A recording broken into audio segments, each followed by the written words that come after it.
All right. So like I mentioned yesterday, we are going to be doing a reflection and refraction lab. Okay. I put I put a bunch of just the main words that we're going to be looking at. Okay.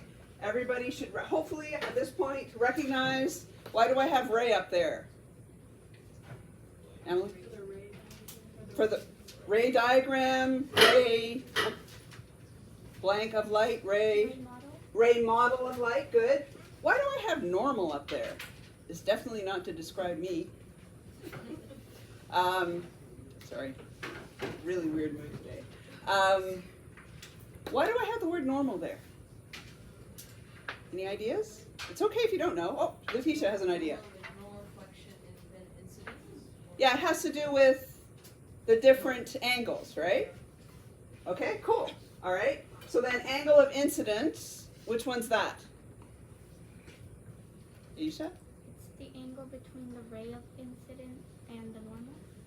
The angle between the ray coming in and the normal. Okay, that's the normal. That's where we get the normal idea because it's the normal in between the two. So then the angle of reflection is then, anybody?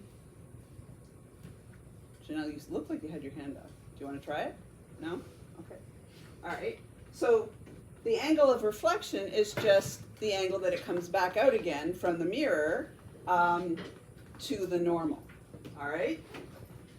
So when we're doing this lab, I want you to think about how the angle of incidence and the angle of reflection are related. Yes? Wait, so I'm just kind of like, I need a clarification. So angle of incidence is like the ray that's coming onto the object, right? Like the angle of how the rays. Not exactly. We're going to watch a video about the lab, and it'll also talk a little bit more about it. But so actually, if I draw a diagram that kind of includes all of these pictures, this vocabulary, this would be the mirror.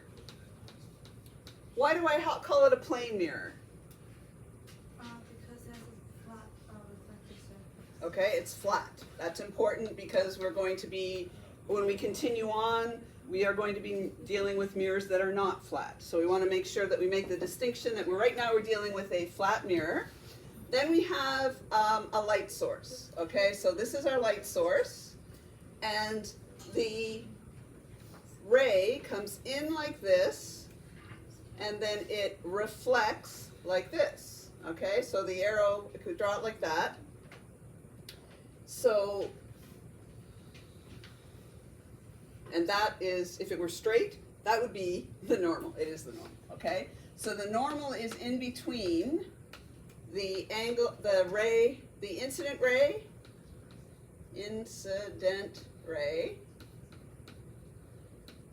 and the reflected ray. Okay, so this is the reflected ray. Okay, and then that's the normal. This is your angle of incidence, and this is your angle of reflection. Okay, yeah? Is the normal always like in the middle of the two rays, or is it perpendicular to the mirror? It should be, it should always be both, in fact, okay? This is what I want you to investigate. That's one thing you'll be investigating in this lab. That's an excellent observation. The normal should be always perpendicular to your mirror, okay? Before I go any further, I think what I would like to do is show you the video about the lab. It's sort of like a pre-lab, and then we'll talk more about what we're going to be doing. So I need to turn some lights off. Let's see here. There we go. That's the way I want it now. And then we go to here,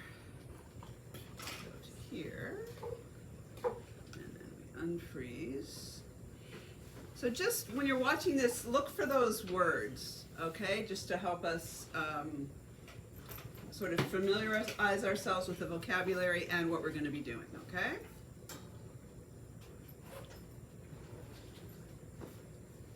Reflection is where light bounces off a shiny reflective surface.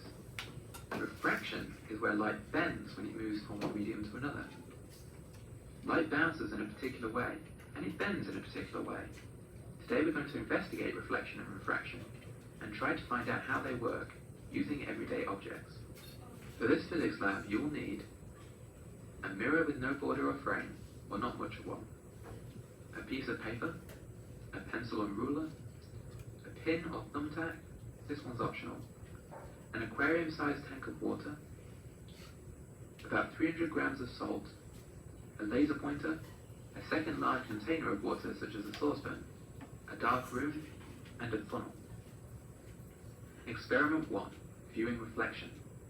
Step 1, take a piece of paper, fold it in half, and then use the ruler to draw a line along the fold. Step 2, stand your mirror on top of the line. Make sure it's straight upright. You can use document clips or something else that is on hand to hold the mirror steady. Don't let the mirror move during the lab. Step 3, draw a large cross on the paper, in front of the mirror but towards one side of the paper, meaning not right in the middle. You can then place a thumbtack or pin into the cross to make the experiment a little easier. Step 4, turn off the lights and shine a laser pointer along the surface of the paper so that it hits the mirror. What? What?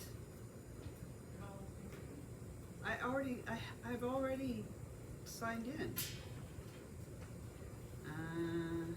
That's a funny coincidence.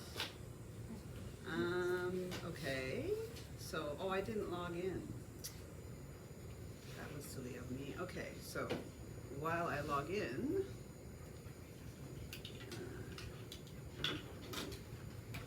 yeah, there. So, I will do this. That means I'm gonna have to pause this for a second.